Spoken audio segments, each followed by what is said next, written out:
Hello, everybody. It's Deborah here from Thrive, and I'm joined by Bianca Birdsey, also from Thrive.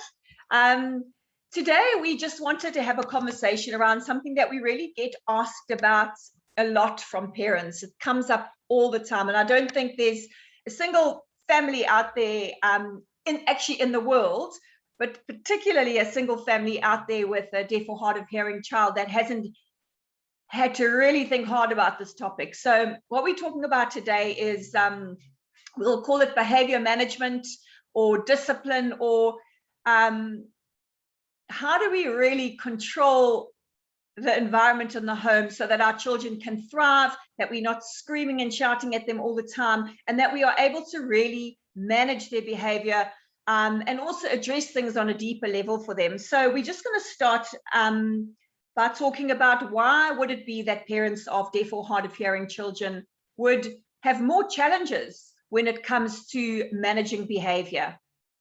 So Bianca, do you want to just open that conversation, and I'll certainly step in. I think we've both got some ideas, but the idea is really to have a dialogue between us. Yeah, sure. Thanks, Debbie, and hi, everyone.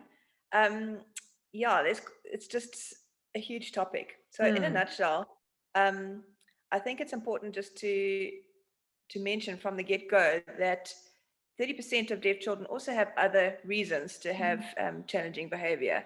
And so in case we don't say it later, if there is just an issue at home that you just feel in your gut that you need some extra help or support, it's never a bad idea to go and get professional help. And we'll chat a little bit about the differences between meltdowns and tantrums in a bit. Just a little bit of a checklist that you can go through if you're thinking like, how do I know if it's anything more? If this is my first child, I've got nothing to compare to. But generally, the focus today will be on a typically neurodevelopmental deaf child who, in our setting, usually is a child who the parents only find out later on that their child is deaf. So because we don't have newborn screening in every single hospital here in South Africa, it is not unusual and quite typical, as it was for my family where my kids were born in South Africa, to find out that your children are deaf later on. Which means that usually during that early years time of, the terrible twos, communication isn't established between parents and child. And that often is the sort of foundation for a lot of the conflict that happens in the home between little person and mom and dad, simply because there's no way of sharing thoughts and feelings. And then there are other aspects about just being deaf that need to be considered. So generally, children really thrive on boundaries, on having some boundaries set for their own need of certainty to some degree. And it's very hard to even start with the boundaries if everything's a surprise in your home, because you can't hear the nuances of conversations happening in the house. For example, if mom and dad are going out to the shop soon, the boundaries might include something as simple as just giving everybody the heads up that that's going to happen in the next hour. So if you're playing, you kind of would be aware of the fact that you've got X amount of time. And some of those cues might not even be direct to you. There might be things like overhearing parents' chats, see mom looking for a bag and getting her car keys, that kind of stuff. But for a deaf kid, those things come as surprises because they weren't involved in the conversation that was happening around them, because they don't have incidental hearing. So some of those little things create a shock, totally disrupt the need for certainty, which really for a baby or a young child is actually a boundary within themselves. It's a boundary they need. And that can really unravel the peace in the home. So there are a couple of areas that, I think we can mention and give parents some strategies on how to get that certainty, how to get a little bit of that boundary space back in the home, so that they are connecting and communicating with their child. Yeah, lovely. So absolutely. And, when you say that word uncertainty, I don't think any of us like it. Some people are able to flow with uncertainty better than others. But to me, what happens with a child when they have that uncertainty is they feel out of control. And out of control, feeling out of control, it definitely spirals into behavior that is difficult to manage. And I just wanted to mention Oh, there's an echo. Can you hear that? Not anymore. Okay. So sorry about that. I just, two things I wanted to add is that I know for me, what's very real is the minute I am stressed or one of the adults in the family are stressed, everything spirals out of control, because then I'm struggling to manage my own emotions and my own behavior. I am shouting more. The kids can pick up on that. They're not feeling safe and comfortable. So then things spiral even more out of control. And I think all of us know, if you have a child that needs additional support, a deaf or hard of hearing child, our stress levels are generally going to be higher. So that definitely doesn't help. And then just the other thing that I have that's been very real for me is that a lot of us are still struggling with our own grief, and we're still struggling with feelings of guilt. And when you're struggling with those feelings, it's harder to discipline your deaf or hard of hearing child, because, I mean, to say you feel sorry for them, I would say probably not the right words, but you have greater sort of compassion towards them. Your heart bleeds for them because their life is generally going to be more challenging. So it's harder to discipline that specific child, I find, when actually you're only doing your kids a favor by, I mean, obviously not disciplining them in a negative way, but by setting those boundaries. It's hugely positive and empowering for kids, actually. So yeah, great. I just wanted to add those. So let's just delve straight into. That's an excellent point. Yeah. So that's excellent. I think we focus on the child, but the reality is the parent and their space is 50%, if not more, of the reality in the space. So absolutely. I suppose for any parents, if you need help, there's no shame in saying, I need help. I need to figure out my own thoughts and feelings. Absolutely. So that when I'm bringing my own emotions to the home, it's not already creating an unbalance to everything. But yeah, that's a great point. Thanks, Debs. Yeah. And I think the reality is every single one of us need help, don't we? And wherever you get that from, it's just part of the human condition. Seek help, even if it's with a friend, whoever it is with. Bianca and I love sending voice notes to each other when we need a bit of support in dealing with an issue. So, whatever it is, seek that out. And then, so really what we want to give you guys today is some in the home strategies and tips in terms of how you can set the boundaries and how you can create an environment where your kids can thrive, and how you can deal with that issue of, we call it discipline. And Bianca, do you want to just start that conversation? I know you've always got great ideas and a whole lot of knowledge in this, and probably experience now that you've got your 3 girls growing up.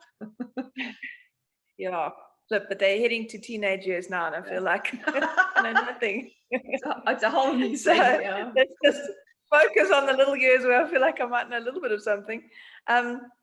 Honestly, I think a huge amount boils down to communication. So if you picture the typical family with a very young child who also doesn't speak, parents are communicating with them anyway.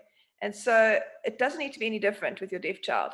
And by communication, I mean you making sure that you've got their attention when you're engaging with them. You're making sure that you're using everything in you to communicate. So yes, with the typical hearing child, using your voice, but if you were to almost be able to video yourself, you'd see that you're also using your hands and gesture, and you're picking up the cup when you're asking if they want a bottle, and you're doing all this other stuff that augments the communication. And that kind of stuff you can start today. So if you're a family that's just recently found out your child is deaf, the formal communication is very limited currently in your home. It doesn't mean you have to wait for any special system or anything like that. You can start today. And so a couple important basics is every time you communicate with your child, just get on their level to make sure you've got eye contact, and then to think, if this was a little French person who didn't understand English, how would I communicate what I'm needing to say to them?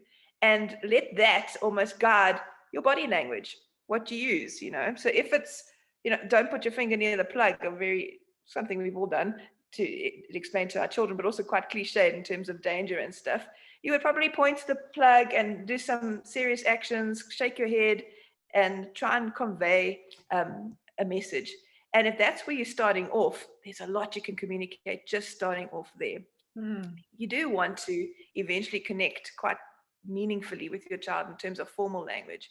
And so depending on your child and their needs, it would be a really good investment to figure out what's it going to look like for your family. So is your family going to need to really figure out how to access sign language and to learn it alongside your child so that you have, signs and words to tell them to wait, not yet, soon, those sorts of critical things that create an expectation or an element of certainty to a child, which also brings a level of calm. Is your family a spoken and listening family, in which case you're really going to focus on elements of that rehabilitation to help your child understand. And again, then you'd be looking at short, clear messages that you're wanting to say. And a helpful tip there is to avoid negatives. So don't tell them what not to do, because that gets confusing even in auditory processing. Like, did I hear a not there? And actually, they don't want me to do that, or do they want me to do that? And I missed the not part. So tell them what to do, and tell them what to do with even an action. Keep sentences and stuff with regards to your expectations of them and discipline related stuff quite clear, short, and simple. And if your child is a child that needs other forms of communication, ask someone that knows. So get hold of organizations and stuff that can help you create picture boards, things like that. But it is worth putting out all the stops to get communication really fluid between you and your child, but don't feel like you need to wait before starting today. I also think, there are some cultural differences between the way that we want to communicate with our kids. I think it's really important that children are safe and keep themselves safe. So matters of safety should not be an issue that you are worried about being like an overcautious parent. You want to be safe. If they cannot go near the stove, they cannot go near the pool, those sorts of things, put those measures in and keep communicating that quite actively. Role play is awesome. A child who has normal vision will be quite engaged in role play. So if it's, you need to role play with somebody else in the family who understands, do that for them to watch in the meantime. What do you think, Debs? Anything else from your side? Yeah, I think, all of that, absolutely. And just, the thing what you said about the pictures and giving kids a heads up, that still happens to me, that I'm like, oh my goodness, I didn't tell her that, so-and-so was coming round, and I'm quickly doing it at the last minute. But absolutely. But sometimes it's difficult. It's so difficult because we don't, not only are children struggling with communication and all the frustration that goes along with not being able to express yourself effectively, but we then as parents don't have the language then to either discipline or to explain to them what's going on, etc., etc. But actually, just even to have some little pictures around the house which show that, going to the shops or whatever, where you can use that and you can say, mommy, some simple sounds, some simple language, mommy's going to the shop. Or, if your child is a signer and you don't have good sign, just to learn. I found something I use like so often is like 10 minutes shops, and then you can show the picture. So you learn the signs for sort of 10 minutes or, just minutes, and then just show them where you're going. So all of this seems really challenging when you don't have that communication yourself and you don't share common language possibly. And your child is still learning and still acquiring language, but those pictures are just actually a great, you can even print them off the internet and maybe just laminate them just to show them, this is what's happening next. I think that thing of tell them what's happening next is great, all the time, as much as you can in your capacity and with the language you do have, keep them informed of what's going on around them. That's good. And the reality is that we all have routines generally that happen. And so actually you can prepare yourself with a visual calendar of the week. Somewhere on your wall, create a little space that's at their eye level height, so nothing too high, where you've thought about what usually happens on a Friday, for example. And if on a Friday Every single Friday after school, Granny fetches them and takes them to their house because Friday finishes earlier than what you finish work or whatever it might be. You're going to have morning and maybe a picture of breakfast, and then maybe a picture of going to school, like a car going to school, and then a picture of Granny and maybe her house. And this might include sketches. It could include you taking photos of Granny and putting her there and making up a name from Granny, like give her a sign name, whatever it might be, just make up a name. If the word Granny isn't holding at this point. And do something like that for every day, because then I think another really empowering thing for children is choices. So, for example, you've got breakfast. They know they have to do breakfast, and maybe you've got other details that might be problematic in your home. So perhaps brushing teeth is a problem. So we've got breakfast, and then we've got a picture of toothbrush afterwards. So we know that that's a non-negotiable line. This is what happens every day. But now we've got choices with breakfast, and maybe you've got a couple of other pictures. And as you, depending on your unique child, those pictures might be linked to words, they might be linked to signs, as Debbie said. It just depends on your communication. But we're talking about someone who's feeling quite desperate and needs to start somewhere. So start with pictures. And maybe you've got 6 things that are on the picture list for breakfast, and you're allowing them choice, or you're allowing them choice of 2, and they get to choose between the 2. So no, they want that, well, they can't. They've got to choose 2. And those little examples of just learning to negotiate with mom and dad, learning that mom and dad get to have the say about certain things. That's just their privilege of being the mom and dad. Those sorts of things are quite empowering to the kid. I actually remember the other thing you said was that not only does the child not have language, but we don't often. And again, in a country like ours, where we are often on catch up, which certainly was the case for me, what ends up happening is your child understands that you don't understand them. And that's a huge source of frustration for them. So it's not just that, I'm little and I don't know what to say. It's I'm little, I don't know what to say. I'm trying to say something and my mom doesn't get it. And at one point, when you start learning to communicate, they almost need to have that penny drop that actually, I do understand you. So an example I remember very clearly with my one child was she had learned that I don't understand her, and I now needed to catch up. So again, this was more my issue than hers. And she wanted to have biscuits, like a whole packet of biscuits. She really always had a sweet tooth. And I knew she wanted to have a biscuit, and she wanted the whole packet. So the answer was no, and but I realized when she threw herself on the floor and started kicking and screaming and went mad, that she didn't actually know that I knew and was saying no to what she just thought I was saying no to, the fact that I just didn't know. So at that point in time, I said to her, you want a biscuit? No. Or you want a biscuit, you can have one, And I couldn't believe in that moment how everything changed. It was like she stopped in her track, looked at me, it was like, oh my word, she does know what I want. And the answer is no. So it's almost like there's 2 issues here. The biggest point of frustration is the fact that nobody knows what I'm trying to say or what I want. The secondary point, which every other family then has, is that I can't have what I want, or it's not exactly what I wanted to happening. And so we've got 2 issues. And I think for deaf families with deaf children, the first issue is the one that tips the apple cart. It totally causes the chaos. And that's where it's different to other families, because every other family will talk about the terrible twos, etc. Yes, they also have to learn that. But because it's happening at a neurodevelopmentally typical space, that whole, I'm not understood, doesn't last as long as it typically happens in a family whose child is identified late.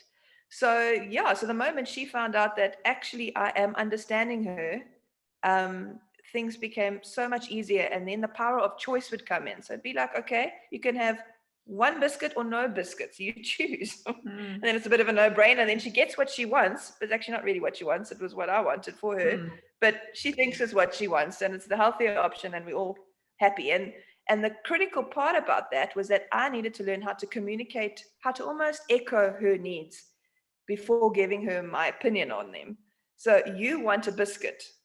Instead of just saying yes or no, I needed to echo that. You can have one, or you can't have one yet. First, you need to eat supper, or whatever it is.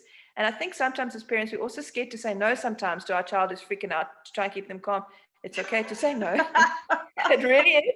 And it's okay to say no, especially if it's in their benefit. So a healthy choice, you can't eat sweets before supper because you actually need to eat something nutritious or whatever it might be, is okay. So yeah, I think those for me highlight some of the nuances that make it a little bit different raising a deaf child compared to a hearing child. The choice thing is amazing.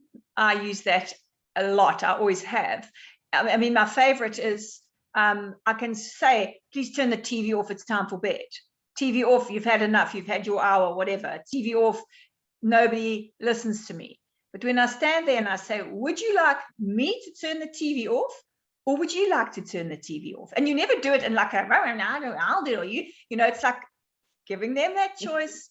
They always choose to push the button and turn the TV off. It is so helpful. It is so helpful.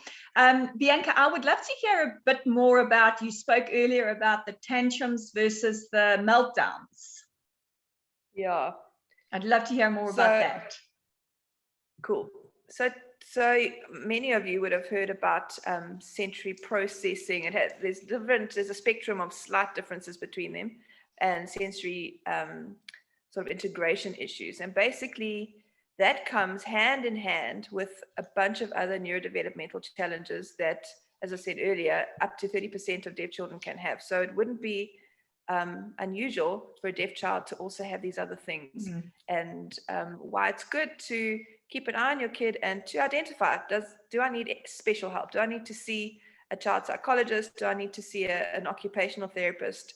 Or someone just to help us, guide us with strategies to overcome the challenges in these spaces specifically. So I've got a little bit of a checklist that I find quite helpful because at face value, a tantrum and a meltdown can look exactly the same. Yeah, absolutely.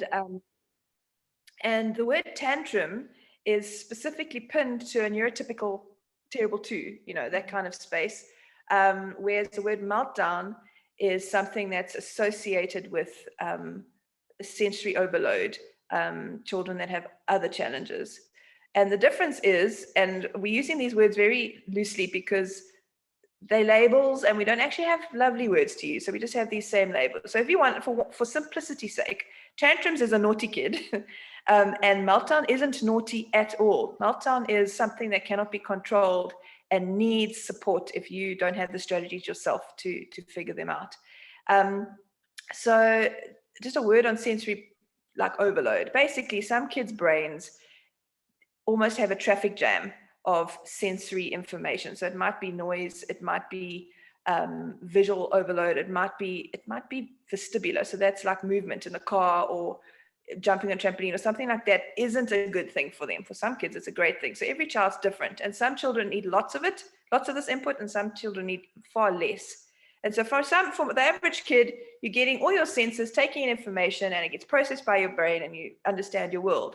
Other children, it creates, as I said earlier, a traffic jam in your brain, and it's just complete overwhelm, and your body almost needs to self-preserve, and so it melts down. It freaks out, and it needs to almost create that reaction to this so that everybody leaves you alone and the sensory input dissolves and you can kind of get back to normal. So it's a very real entity, and the professional that is awesome in that space to involve is an occupational therapist, because they'll do different things to almost desensitize different systems so that more information is tolerable by that little person. So what are some of the differences? How do I know if my kid is having a tantrum or a meltdown? Because a tantrum is one where we're using all the strategies Debbie and I are talking about today. It's not going to work with a meltdown because a meltdown's a bigger issue. So one of the things is the kid watching for your reaction? So the same child, clearly she's my strong-willed one out of the three. I remember we were at church the one day and she really wanted to fiddle with the water dispenser. And obviously, not only is it unsafe, but it also would cause great chaos if this huge thing of water were to fall down. So I told her no. And I picked her up and moved her away from it. And she freaked out. She lay on the floor and kicked and screamed and went wild. And I mean, everybody was staring and there were lots of people around. And I decided to just walk out of her vision. But I was watching her. She wasn't unsafe at all during that time. And that's really important because sometimes we can also lose our minds and then our kids are in an unsafe situation. So I did. And in the middle of the scream, she lifted her head to look for me. And then she saw me and then she carried on screaming again. And anyway, I eventually realized to stay out of her view, and then she came looking for me and she found me. But the point is, she was watching for my reaction. She was in control of that situation.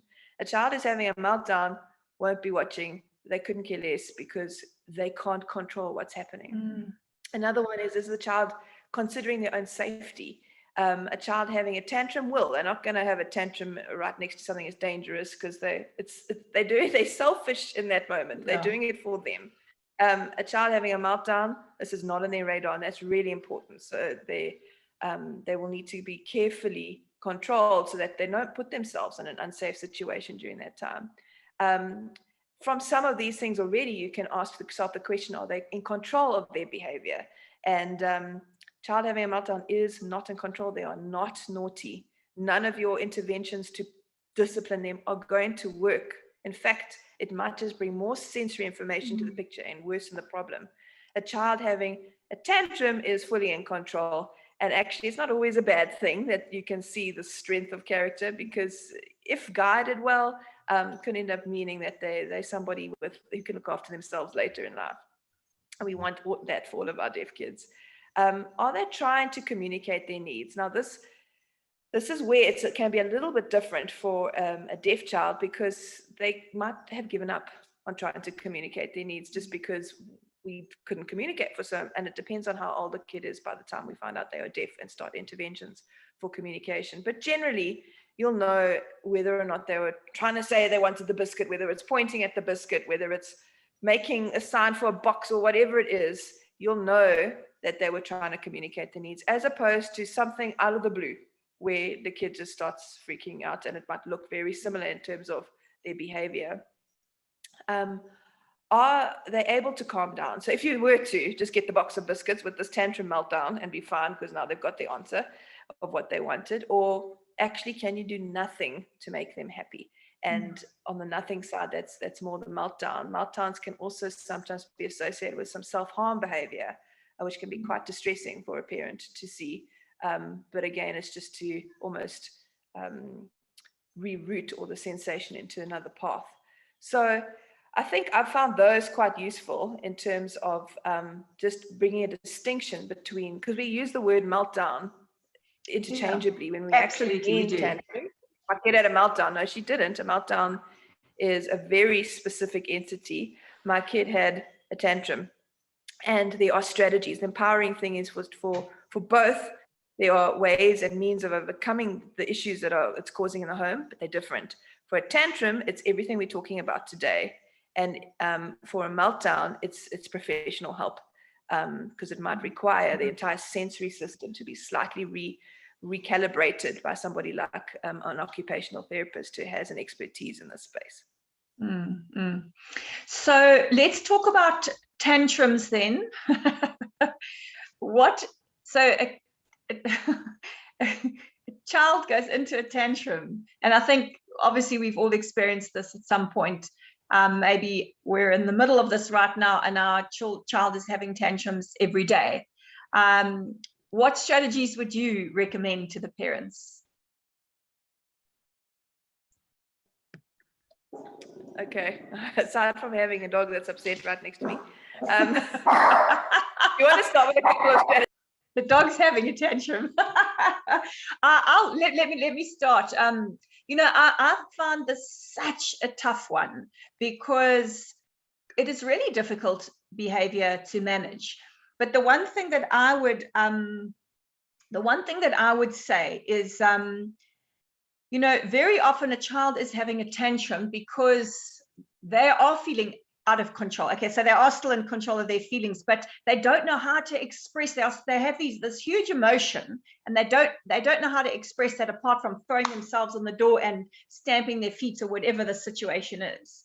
And just something that I think, this is not something you're not going to do in the moment when that child is in that tantrum, but something that can prevent tantrums from happening, I feel, is just making sure that you are staying connected with your child. And what I mean by this is, it's very difficult because we are busy. Probably we have two parents in the house that are working, 2 working parents. We've got a million things. We've got supper, we've got cleaning house. Life has become astronomical in terms of the stress and in terms of managing our own time. But if your child is prone to having tantrums, spend a little bit of time every day connecting with them. And I would even say, you get home from work, you put your stuff down, you go and find the child, you see what they are doing. You engage with if they are playing a game, you play the game with them. You maybe suggest reading a book, but maybe they don't want to read a book, that's fine. You remain present with that child, present for 10 minutes every day. At that time when you get home from work, you don't run off, because of course, what do you want to do? We want to run off and put the stove on and the kettle on. We want a cup of tea. We want to start dinner. We've got a million things. The other kids might need help with homework, whatever it is. Don't be pulled into that. Spend your 10 minutes. You might just sit and watch them. Be present with your child. Connect with them for those 10 minutes. And I think when that connection starts to happen, when they feel that over a period of time, you might find that the tantrums become less, because a tantrum is also often a need and a desire for connection. So by bringing that in almost every day, I definitely find if I'm disconnected from my kids, they behave badly. If I haven't had time with them, and it doesn't have to be, we feel like, oh my goodness, we're going to be with them, stuck with them the whole night. We're not going to get all those chores done. It's not generally the case. It's 10 minutes of connection. Obviously, if you've got 3 children, you might want to spend 5 minutes with each child. Being present with your children, I think, does a lot for managing, just generally managing their behavior.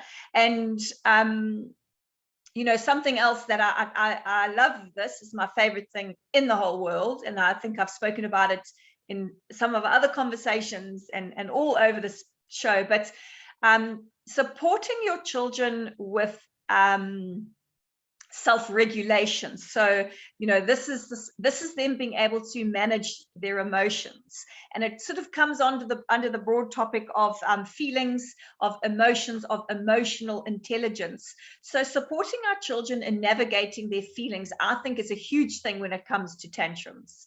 And again, this might not be what you're doing on the spot when they're having the tantrum, but if you're doing this as an overarching parenting strategy, it's so helpful. And the whole topic of emotional intelligence is a massive, massive, massive topic. But one of the areas where our deaf children do struggle, because their emotional awareness is generally lower than a typically hearing child. Why is this? It's partly because of what we've already spoken about, the incidental hearing, the incidental learning. Because they don't benefit of that, they're not as aware of emotions, because also their vocabulary might be limited. And certainly when they're younger, it probably is for a period of time.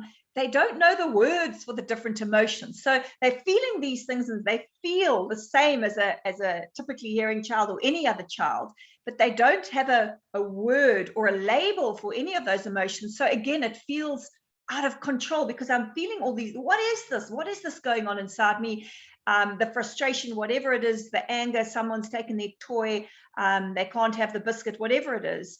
And that could definitely lead to a tantrum. So I always talk about this 3-step strategy, which is the simplest thing on earth, and I have found it the most effective thing in all of the parenting things that I've engaged with. But if your child is experiencing a big emotion, and if that is a positive emotion or a negative emotion, they might be completely overjoyed, or they might be deeply frustrated about something their sister's done. Whatever it is, you stop, you go to them, and you listen with 100% full attention. So listening might not be, they're saying words to you and telling you how irritated they are with their brother or sister. It might be watching their behavior and seeing that they are dealing with a big emotion. Give your full attention to that. Step number 1. Step number 2 is acknowledge it.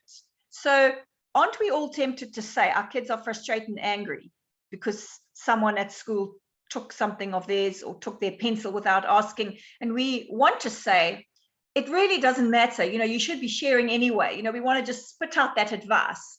it is so much more effective. You acknowledge that that is what they are feeling. And that is a nod of the head. As simple as that, I see that you are feeling frustrated. And then you give that feeling a name, you label it. This is the very first step in enabling kids to regulate their own emotions. Of course, we have now the language issue that kids might not have, us as parents might not have all the language to know the feelings. Make it your business. If your child is a speaking, listening child, obviously it's easier because most of us have that language. If your child uses sign language as their primary mode of communication, make it your business to learn a list of 10 or 15 signs linked to emotions, angry, irritated, frustrated, embarrassed. That's a huge one, embarrassed. And then also happy, overjoyed, excited, all of those. Make it your business to learn those. When you see your children having big emotions, listen with your full attention, acknowledge what they are feeling, and use the simple phrase, I see that you are feeling really angry right now. Instead of trying to control what they're doing, give them that. And over time, they learn what these feelings are. And it becomes so much easier for them to, in that moment, when the feeling hits and they want to throw themselves on the ground, to be able to recognize this is what's going on and to restrain themselves from doing that. For me, that is, amazing. What do you think, Bea? I think that's awesome, because it also, just like what I said earlier with relating to the child who's doesn't believe you even understand what they're feeling. It's just mirroring or echoing what they are feeling, either in that space or exactly this, where you're naming the emotions, because all of their behavior is coming from some kind of emotion, and they just know it's bad. But when they are able to say, I'm feeling jealous, or I'm feeling frustrated, or as you say, I'm feeling embarrassed, there's something so incredibly empowering with them understanding themselves. I just wanted to say a couple of things about the point about connection. One is, I do know, and I'm not particularly good at this myself, but an empty cup simply can't pour anything out. So we do need to try and figure out how to keep our cups topped up a little bit, because at the end of a long day of work, lots of worries, life is challenging. Come down home and spend 10 minutes can feel like an impossibility. You just don't have it. You spent. So I think it's important that we aren't continuously in a space of being spent. And then what does that connection even mean? Because for some people, they're like, well, what does it mean? So, one that kills two birds with one stone is sitting with a book, a picture book, whatever, just sitting with them on your lap, because that's a great strategy for, enhancing a love of reading, etc. But that's a form of connecting, and that doesn't require too much energy. So if it is one of those exhausted moments where you're like, I need to connect, I know I must do this, but I just don't have time to kick a ball outside, or I just don't have that energy in me. Sit down on the couch and pick up a book and page through it and just have that time. Spending time in the bath together, something like that. My kids always love that. Doing a bit of massage, which also can, with quite a bit of pressure to the massage, can also bring a sense of calm, because of a complex way of self-regulation. It's also, you'll learn strategies about that too. I just think that connecting with them doesn't need to be complicated. It can be simply a matter of putting them on your lap if they're very little, giving their little chubby arms a bit of a massage, or sitting with them on your lap and having a book. And I also think connection, I think sometimes we'll think of it as when they're little, when this is a problem. But something, even now, my kids are preteens, the thing that always brings us back to a good space is if I take them individually away for an hour or two. I find that does wonders. So, it's also quite overwhelming to a parent if you've got more than one child. If you've got hearing kids, deaf kids, the mix, whatever's going on. It's quite overwhelming to connect in that space, even for you. So I feel that I'm better at connecting when they are apart, and they then get that little bit of a top up, even if it is just, an hour a week or something, where they're getting that one-on-one, very high quality connection, to make up for all the times when it's sort of shared. So that might mean that I decide to take one of them to do the grocery shopping with me, or, if the budget allows at that time of the month, take one of them for a milkshake or just for a walk. somewhere. It doesn't have to actually cost anything, but it's that time that you're connecting with just them. Yeah. And again, I don't think that is age dependent. I think that can happen for as long as you have a relationship with your child, so even through to adulthood. So connection is really critical. I also think that sometimes for a family with a deaf or hard of hearing child, again, for complicated reasons, I think sometimes that initial bonding with them as a baby doesn't always happen as well as it could have. So it could be everything from my child's actually deaf because they were a very premature baby and whatever happened results in them becoming deaf. The prematurity in itself can result in them having been separated from mom at birth, and there be some connection bonding issues. Or simply in retrospect, because my children were never pacified by sound, which is very typical point of pacification for any young child. They'll be able to sleep anywhere, where they always say, put your baby to sleep anywhere so they get used to the ambient noise and they're not going to become too fussy. Lovely. I'm glad that works for you. But if they are sleeping anyway and they got the comfort of the ambient noises happening, they can hear, it's totally subconscious. They'll gladly sleep, a lot of them. But for a deaf child, you put them in their cot, they've got nothing. They're alone in the world. And so I had this exact experience, which is not unique to me. I've heard of it being quite typical of a deaf child, is that they'll wake up immediately because their point of comfort is either your smell being so close to you or the touch of being connected to you. And that point of comfort is lost the moment they put in their cot because it's disconnected. And so all those sorts of things can create parental exhaustion. You're just like, this is a difficult baby. And the connection might not have been that perfect textbook kind of mom-child bonding. And if that was your story, it's not too late. So I think it totally helped me to understand why it was so hard and it was okay for me to acknowledge my own feelings of disappointment that it wasn't the way I'd hoped it had been then. And then to be able to rekindle that, say, well, I can start again. How do we connect now? So I think a continuous space of balancing mom, dad, caregivers, and then balancing child's emotions and kind of bringing them together and creating opportunities for it to be easy. So again, I find it really quite hard sometimes, and certainly when they were little, to connect with all of them when they're all together. I need to make it easier for myself sometimes. I can separate them.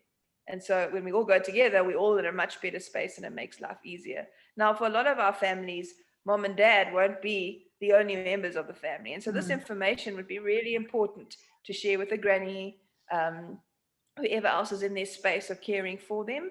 And I think it's also difficult if your child's being cared for by somebody who isn't invested in them like you are. So if you're paying somebody to care for them for the day, whoever it might be, whether it's at a preschool or whether it's a nanny or somebody at home, they don't have the same investment as you in seeing. They just basically got to get through the day, essentially. Absolutely. But if you sit down with them and talk them through some of the things that you're finding difficult, and then from this talk and from other research that you do, help that person understand why that behavior might be the case and why they need to join you and partner with you in the strategies to help overcome your child. So if your child is doing a particular behavior that you have one or two strategies that are starting to work at home, like the communication or whatever it might be, that will be best invested if it's throughout the day.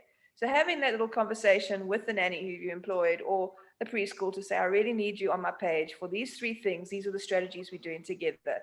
Help them with the language strategies that you've been learning so that it's consistent throughout the day. During the day, the kid doesn't get away with whatever they're doing that's not helpful. And then at night is confused as to why they can't do it because now you're home. To keep that consistent is really helpful. So it might also just require you to become the teacher, which is often the case on this journey. Often we're teaching someone else about the things we've learned that work. Yeah, I think you've hit on 2 great things there, which I think is parenting 101, but not so easy for everybody. It's the consistency. Being consistent and following through, following through. And I just, something that I just wanted to mention is I read something a while back, but it's always stuck with me, and it said, I don't know exactly what the quote said, but it was something along the lines of saying, 5 rules followed 100% of the time is better than 20 rules which are followed inconsistently or haphazardly. So, I think what is great is to have a set of rules in your house. These are the family rules. And what is really great is if you try and involve all the family members in determining what those rules are. And again, we have the communication issue with our deaf kids, so it might not be that easy, but do your best, whether it be with pictures or whatever, include them in that conversation. What are our top 5 non-negotiables that we have? And then everyone's bought in because everyone's agreed on that. And then, of course, if they don't abide by those rules, they need to be told.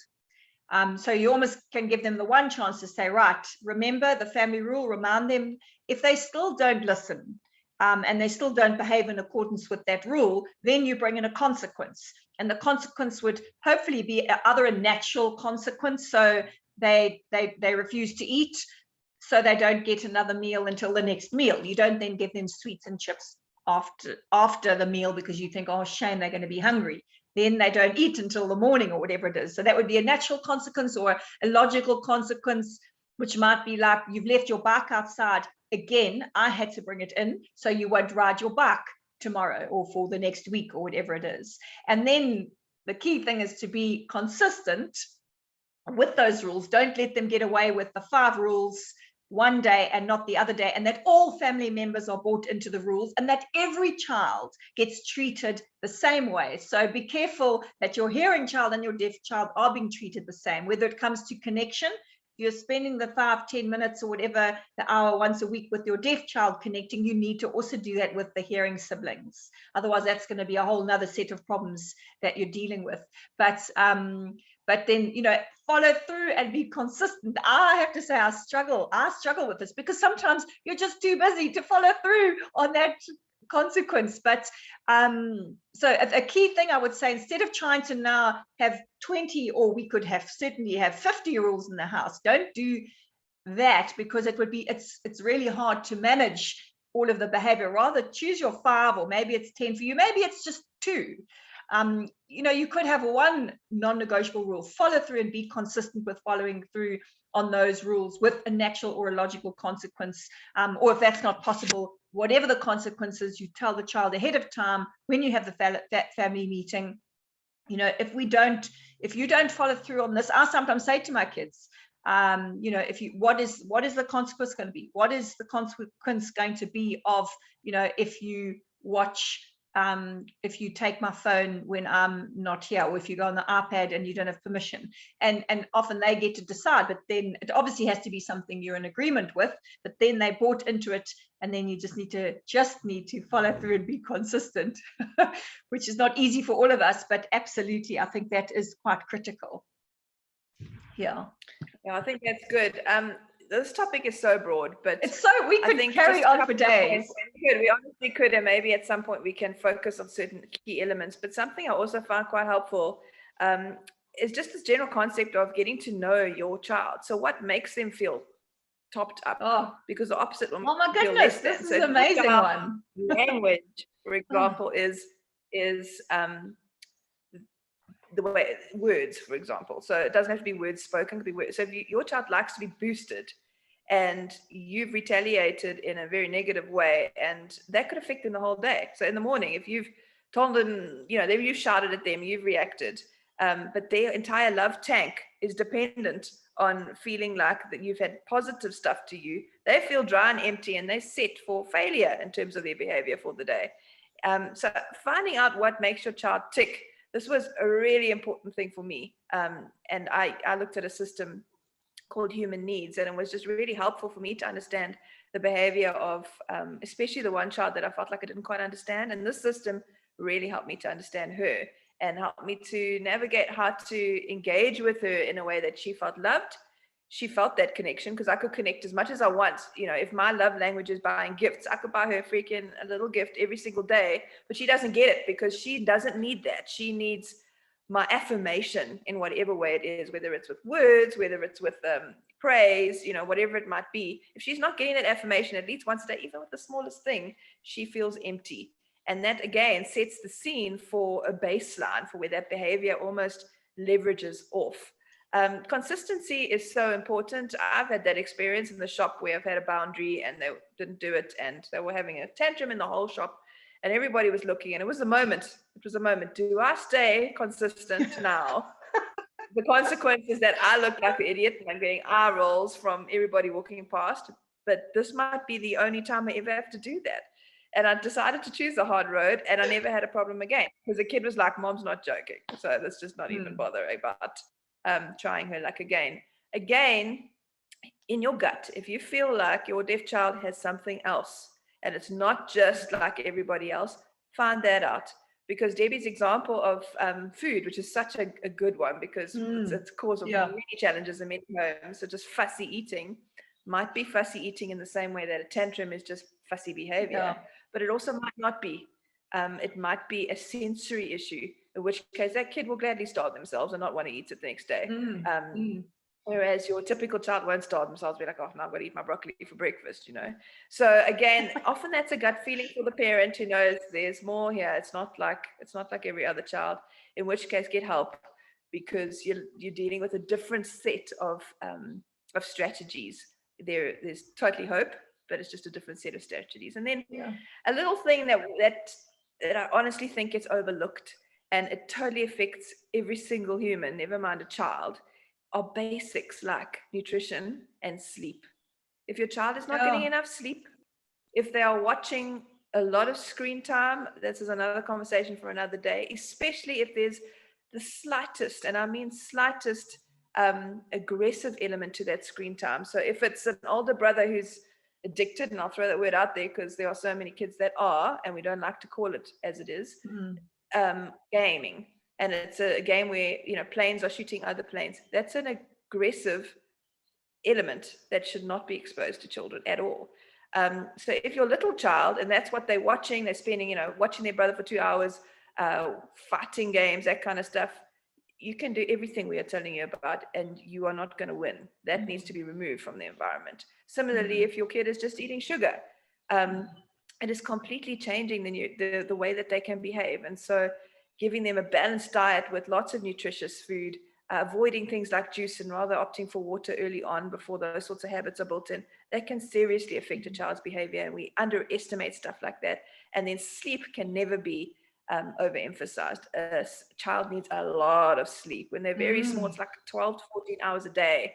If they are staying up late for you because you either come home late from work or it's just too much of a fight around bedtime, you have every reason to have a difficult child the next day. And so those little everyday norms that every family needs to deal with are worth the effort in getting right, because they will really affect all the other stuff that's hard enough as it is. So it's great if you don't need these variables, and if you don't have them also as extra things to have to well, maybe it was because she didn't sleep much last night. Well, let's just remove that as a variable. She slept enough last night. So we have stuff to work with. Absolutely. No, I love everything that you said there. And again, it feels like we could have, in fact, on the screen time, we're definitely going to have a separate discussion on that. It's just so critical. I absolutely love what you said about the love languages, or the human needs. I think that is number one of everything we've discussed. That is probably number one. It's really understanding what makes your child tick and feeding them in that way, not in the way that you think they would want you to nurture them because that's your love language or your human need. I think that is such an excellent point. I just wanted to add two things to this conversation. And I struggle with discipline myself because I'm a softie. And my husband is not a softie. He has no problem following through on consequences. Granny, my mom, has no problem following through on consequences. I find it really difficult because I'm a softie, and I feel sorry for them. I'm like, oh, they didn't mean it. These are the things that happen inside of me. It's hard for me to be consistent, etc. But really what I've realized is you can be firm and kind together.